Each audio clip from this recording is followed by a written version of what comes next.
Welcome to New World Now, where host Kim Corbin has compelling conversations with authors published by New World Library. They will discuss their personal journeys and share practical tools we can use to be more aware, mindful, and present in our daily lives. Now, here's your host, Kim Corbin. In her glowing endorsement for my guest today, Scott Stabile's book, Glennon Doyle, the best-selling author of Love Warriors, asks, has there ever been a more crucial time for big love to be released into our world? I couldn't agree more, which is a big part of what inspired me to invite Scott back on the show for this second episode dedicated to his marvelous new memoir with a mission called Big Love, The Power of Living with a Wide Open Heart. Scott has definitely been dealt more than his fair share of challenging circumstances thus far in life. Both of his parents were brutally murdered when he was 14. 9 years later, his brother died of a heroin overdose. And some years later, he joined a cult and wrenched himself out of it 13 years later. But all the while, he was learning to do things like forgive the man who murdered his parents, have compassion for his brother, and to believe in the power of love to create positive change above all else. In Big Love, Scott not only invites each of us to consider love as the guiding force in our lives, regardless of circumstance, he also uses his life as an example to show us how to do so. In case you can't tell, I big love both Scott and his book, and it's a real treat to have him back on the show with me. So thanks so much, Scott, for coming back for round two. Oh, I'm so happy to be here, Kim. Yay. So let's jump right in. In Big Love, you say that nothing stands to transform us, our relationships, and our world more than a commitment to living our lives from love. Please tell us more about that. Well, this is something for me that it boggles my mind, and I'll tell you why. Because we all know, as human beings, the power of love. Every single one of us knows the experience of being on the receiving end of love. We know the experience of being on the giving end of love. And I believe that we all know that to be the greatest thing that we can experience. That's the greatest energy exchange. And still we see in this crazy world so many of us veering away from love. You know, the point of Big Love, if there's one point, it's to encourage people to consider what their lives will look like if they choose love as often as possible. And in considering that, I mean, I share a lot of the instances when I'm not choosing love and I'm just being a jerk and I'm being judgmental and I'm being all of these things that we all are, so often, but with a deep commitment to returning myself to the love train. And asking myself the question as often as possible, like, how does love invite me to respond to this moment? What is love inviting me to do here? How does love want me to act? And I think we all know that when we're operating from that place, good things tend to happen. And I don't mean, when I say good things, I don't necessarily mean easy things. I think love is so often the harder choice to make. Especially, again, we're living in a world where there's so much rage and anger and disconnect happening between so many of us that making the choice to be loving within that is by far the more difficult choice. Love, as I see it, is, though it's incredibly natural in all of us, it's also incredibly hard work to keep reminding ourselves, go to love. I don't need to engage in this hatred in this way. I can stand up and speak out against injustice in a way that also connects to the love within me. I don't need to fan these flames of hate with more hatred. It doesn't serve anything. Wars only create wars. Love is the only thing that stands to heal our planet. I really believe that. I agree. And I also agree that it's not always easy. And honestly, being a loving person in today's world, I was the oldest child in my family. Uh-huh. And it reminds me of when I was a kid, my mom would say, because you're the oldest, Kim. I often have to say that to myself, but I don't want to be loving. Well, you see it and you need to do it. It's your responsibility. Yes, it reminds me of that. It's not easy, but it's true. It always makes things go better. Yeah, but it's hard work. It's always easier to go to the place of hatred and judgment and blame. Those are easy choices. Our minds go there instantly That's no effort. It takes no effort to be a raging, blameful jerk. You know what I mean? Yeah. It takes a great deal of effort to be present in compassion and love and kindness, no matter what. Yes, a worthwhile effort. Definitely. Here's another quote from Big Love. You say, it's too easy to feel lost and powerless, like we can't make any real difference in this messed up world, but we are not powerless to affect positive change. So we just talk a little bit about how our love really does make a difference? Yeah, well, I think kindness is the easiest example of this. You know, I know that I know, I'll speak for myself, though I know it's something that's shared by many people, is this idea that when life is so dark and we keep hearing about terrorist attacks and, you know, neo-Nazis and all of these horrifying realities in the world, it's very easy to shut down. It's very easy to feel paralyzed. Like no matter what I do, it's not going to help. Like the situation is too big and too dark and beyond me. But the reality is, when we step out into the world and share a moment of kindness with somebody, you know, a moment of grace like that, we are impacted, and we're impacting the person we share that moment with. And this, for me, is love in action. You know, I look at the number of times, I can think of a time I talk about in the book when I woke up in a really bad mood, a really foul mood, and, you know, you wake up sometimes that way and you can't get out of your head. And I went to the grocery store. This was when I was living in Panama, and the checkout clerk, she was just like sunshine personified, and so smiley and so happy, and we had this beautiful exchange, and I walked out of that store a completely different human being. And you can't tell me there's no power in kindness, you know. And kindness is just, again, love in action. So when we feel the most powerless, I really encourage people then to take action, to go out into your community, to connect with one of your friends, to pick up the phone and make a call and share a laugh with a friend, to volunteer at something in your community, to just go out and start smiling at people on the street, hold open the doors for some people, help people with their groceries, do some sort of act of kindness, and you will see that we all have great power to create change in this world. Each one of us, every day, yes. All the time. Yes. And it's so easy to lose sight of that with all of the noise that's going on outside, but in heart-to-heart connections like that, really, and especially these days, they're more poignant, I think, because of what is going on in the world. Absolutely, and we get to see in those exchanges that this darkness that we're seeing in these raging people who want to be at war with each other, they are the minority. And the only way we're not going to see that if we're glued to the news on our computers or on the TV, because all we're being shown is all the hatred and all the war. And so we're taking that in on this energetic level, like that's what the world is about. But as soon as we step outside our door and start engaging with the community, we see the truth, the greater truth, the more important truth, which is that most of us are not that way. Most of us are seeking to be decent, peaceful, gracious, kind human beings. And we can only find that out if we step out into the world, into that.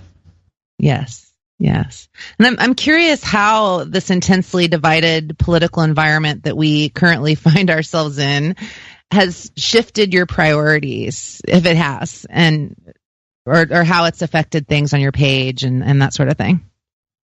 Yeah, I would say it's shifted my priorities in that I'm more vocal about politics on my page. I mean, my page is still not a political page. It's not even close to every day where I'm posting about politics, and I'm okay with that. But it used to be a space that I would never bring politics into. And now I do with regularity. You know, I share my opinions very honestly about how I feel about our government and our president and my objections to so much of what's going on. So that's certainly shifted.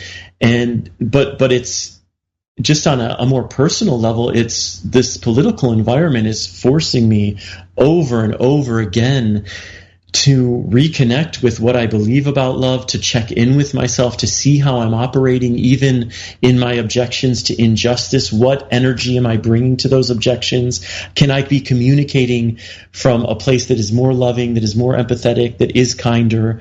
And I'm screwing up constantly. You know, I'm because I'm enraged. That's the other thing. You know, I don't think I don't think that just because you commit to being a loving person and you focus on love in your life, you're not going to suddenly stop feeling anger. I don't know how you can be tuning into the state of this world without feeling rage. It's infuriating, the amount of injustice going on this planet.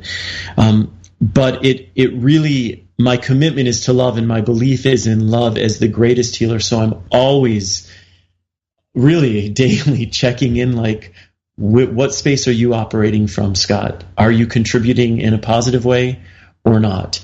Our love, I believe, is not silent in the face of injustice. I believe love makes noise, loud noise. And so I want to be making noise, but I want to be doing it as positively as possible. Yeah, even Jesus turned over the table in the temple, right? Oh, man, Jesus made a lot of noise. Jesus was always making noise. Love makes noise. Love does not stay silent in the face of injustice. And I came to discover that for myself on a deeper level. Because anytime I do bring politics to the page, most of the people on the page, I would say, are pretty aligned with how I feel. But some aren't, and there's always a backlash, and there's always a lot of like, F you and you, which is never fun to receive, but it's also, okay, you know what I mean? People are going to judge us no matter what we do. People are going to condemn our choices no matter what we do. But I want to feel like I'm still being a messenger of love and a representative of what I believe love has to offer our world. Yes. And what insights do you have to offer on how, on an individual level, on how we can communicate better with one another if we have someone in our life who has a different political ideology that we care about, but it's such an intense thing to communicate about? Do you have any insights into that?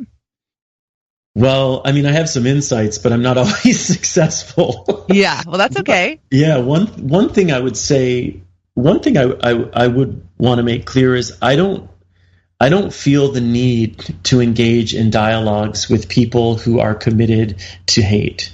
I don't feel the need to engage in dialogues with people who are 100% uncommitted to listening. It's like we do not, and there is a lot of that energy out there. And I feel like that for me is wasted energy and wasted time. I can, with what do they say? Bless and release, but in terms of I do believe that there are a lot of us who would like to have conversations, even conversations about politics, and we need to learn to have conversations about politics where they don't necessarily agree, but they want to at least sit down and listen. And I think that's one of the key components, is to listen. I think I write a chapter about communication. It's called The Meltdown. And in the chapter, I'm using an example of profoundly bad communication skills on my part with my partner, and I break down basically all the areas in that communication where I just went off the rails and highlight, like, well, what could I have done differently? And basically, if we want to communicate well, we have to be willing to listen to the other person. We have to show up to a conversation with openness and with flexibility, because conversations never go as planned. And if we come into them with a set outcome in mind, we will be derailed. So we have to keep ourselves open and flexible to allowing that conversation to move and flow in a natural way, as all conversations do. We have to let go of the need to be right. I think that's so important in terms of communication in all areas of life, politically, in relationships, in friendships, in work environments. When we show up to a dialogue with the commitment that we are right and nothing you're going to say will dissuade me from the fact that I'm right, the conversation's dead. It's not a conversation anymore. It's just a diatribe, and there's no room for connection. And those are some of the ways I feel like we can create a space for positive dialogue to happen. And also timing, I think, is really important. I think that when we're enraged and, seeing red, is that the color I guess you see when what's the expression? You're seeing red. That's probably not the best time to sit down with the person who's provoked that in you. Step away from it for a little bit before you convene to discuss what went on. An example in the book, I'm like, don't discuss your marriage problems when the Super Bowl's beginning. That's not going to be a great time to have this conversation. Consider the timing, not as a way to prevent you from having the important talk that you're meant to have, but just as a way to recognize, like, for a healthy, productive conversation to happen, a lot of things have to be in place: timing, openness, flexibility, and releasing the need to be right. Yes, all things that we are going to have plenty of opportunities, I think, in the coming years to practice. Yeah, constantly. Yeah. I really appreciated your chapter on fear. And in that chapter, you say that we can create a different, gentler relationship with our fear. And by doing so, we create a more fulfilling relationship with ourselves. And then you go on to say that when we realize that our fear only wants to protect us and that it's a total dummy and that it's not going anywhere, we can begin to have different conversations with it. Can you talk a little bit more about our relationship with our fear? Absolutely. You know, I went to a workshop with Elizabeth Gilbert and Rob Bell a couple years ago, and if you don't know who they are, look them up. They're absolutely wonderful, extraordinary writers, thinkers, lovers, humanitarians. But they sat on stools, and it was like a powwow more than anything, but they gave us 6 exercises over the course of the day to write 6 letters. And the first letter that they asked us to write was a letter to ourselves from our fear. And the only instruction was to be as open as possible to whatever message your fear wanted to share with you. And I had never done this exercise. Honestly, for most of my life, I've seen my fear as this bully tyrant who's prevented me from living the best life possible. And the moment I sat down with openness to actually listen to my fear, the things my fear was telling me basically was all the different ways it was only trying to protect me, all the different ways it was just trying to keep me from getting hurt and from getting judged and from getting scorned and all of these different things. And it was the first time I really understood on a deeper level that my fear is not my enemy. You know, our fears are not our enemy, but it really is out to protect me, but it doesn't have an emotional intelligence. It isn't able to distinguish whether the danger ahead of me is a burning building or a really uncomfortable conversation with my partner that needs to be had. You know, all fear sees is discomfort, you know, save Scott from this. Don't do it, Scott. Don't have the conversation. That's all fear sees. So in essence, our fear is kind of a dummy. But it's for me, so it shifted my whole relationship with fear. In some ways, it took away its power. So when my fear is trying to convince me to stop doing what I feel and believe in my heart I need to do, I'm able to look at it, acknowledge what it's saying, and then kind of shoo it away more gently instead of like taking everything it's saying to heart and I'm going to die if I do this. And, you know, I recognize it's like, it's trying to protect me. It's not very smart. And I give, you know, my fear the sidecar instead of the steering wheel. And it's profoundly changed my life, especially in the past few years, because I've been sharing myself more creatively and personally than ever in the past few years. And at every step, my fear has been right with me. And that's the other thing I learned. You know, sometimes I've tried to tell myself, well, just wait until you're fearless and then do that thing that you want to do. But we never become fearless. That's another myth. Like, we don't get to the point of fearlessness. We get to the point of being afraid but courageous within it.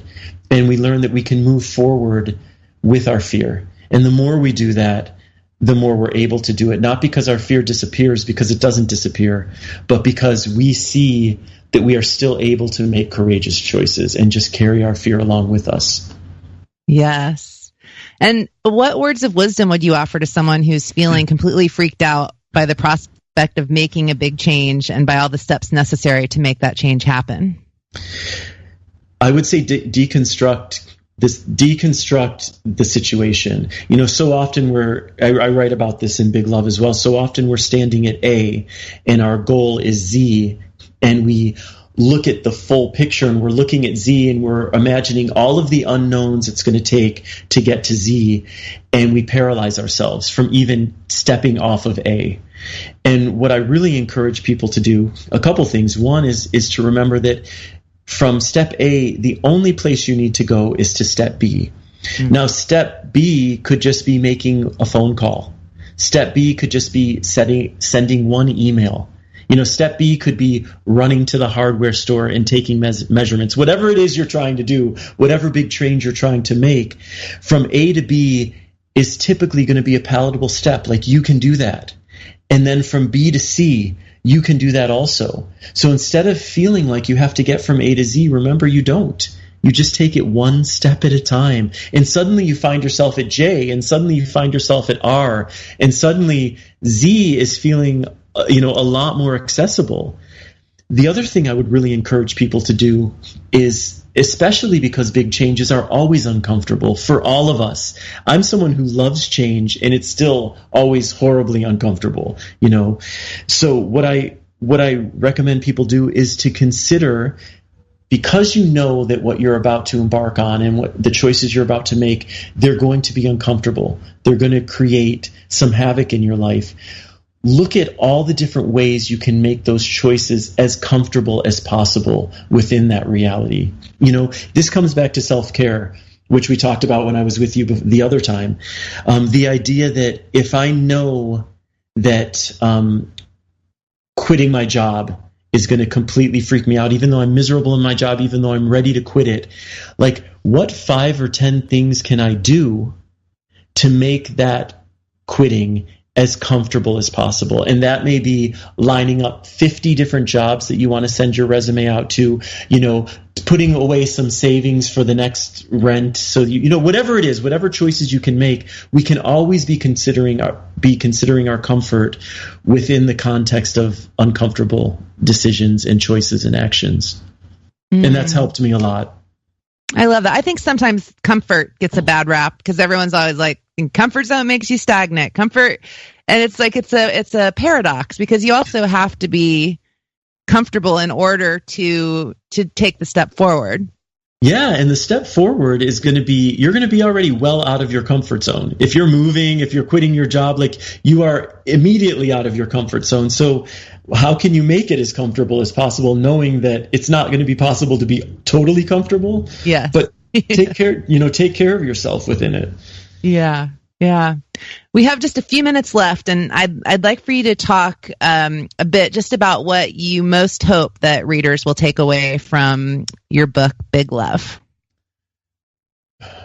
I would say a few things. I mean, again, the first thing I'd say, I think I said this at the beginning, would be the understanding that the more often we make choices and take action that is rooted in love, the more we serve our lives, the lives of our loved ones, and the world at large. That's, like, I think, the overall biggest message that I'd like to convey to people. And in the book, it's all personal experiences where I was really rocked from my center and how I found my way back. And it was always, at the base note, it was always love that walked me back home. Another thing I hope the book shows people is they're not alone. I really think it's important for us all to recognize that we are not alone in our struggles. You may be walking a very different path. Your circumstances may be entirely different than mine.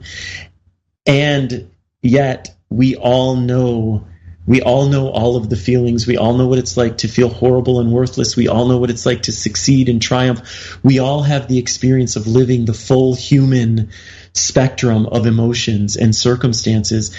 And I really feel empowered when I remember that I'm not alone in my struggle. There are others out there who can connect to me and can relate to what I'm going through. And I want the book to encourage people to empathize when you are aware of the connection that you can make with others going through pain. If you're able, take that step, reach out your hand, let them know that you see them. Not just that you feel sorry for them, but that you are them. That you can connect from that place as well.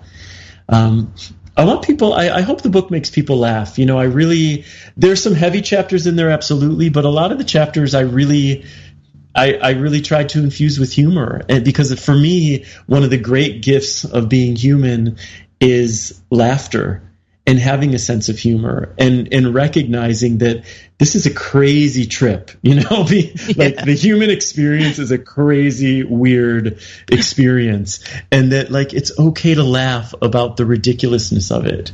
And not just okay, but actually really healthy, I think, to laugh about the ridiculousness of it. And also I want people to remember to be gentle with themselves, take care of themselves, be good to themselves. Because we are all served by a world of people taking good care of themselves. Oh, Scott Stabile, I big love you so much. Love you too, Kim. And I big love your book, and I cannot encourage people enough to go out and buy a copy of this book. I devoured it when I read it, and it's hilarious, it's deep, it's inspiring, it's everything. So go get a copy of Big Love. And for more information about Scott and Big Love, you can visit him online at scottstabile.com, and definitely look him up on Facebook. Just search for his name on there and you'll find his page where the amazing community is happening. And speaking of online communities on Facebook, I'd also like to invite you to join the New World Now podcast community, where you can be a part of discussions about current episodes and stay up to date on the latest and greatest podcast news. You just search for New World Now podcast on Facebook to find us, and I'll hope to see you there and look forward to connecting on future episodes of New World Now.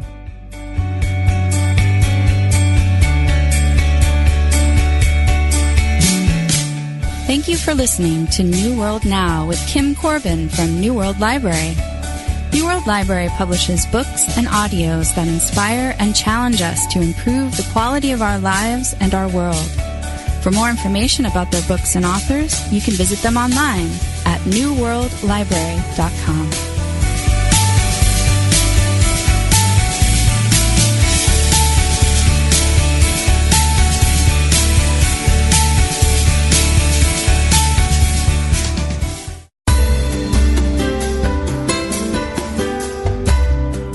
If Unity Online Radio has helped you grow spiritually through programs like this one, please consider supporting